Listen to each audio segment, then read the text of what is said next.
Hello বন্ধুরা, good morning. কেমন আছেন? আশা করি ভালো হবেন। আমিও ভালো আছি। এই যে বাগানে চলে এসেছি।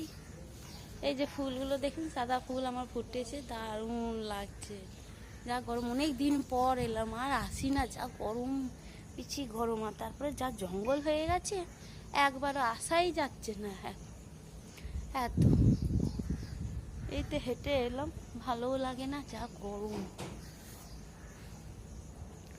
এই যে চারদিকে জঙ্গল হয়ে গেছে। পরিষ্কার এই মাঝেই করেছিল, আবার বেড়ে গেছে ঘাস, তো প্রচুর ঘাস। ঘাস অনেক হয়ে যায়, বৃষ্টি পড়লে তো আর দেখতে হবে না ঘাস।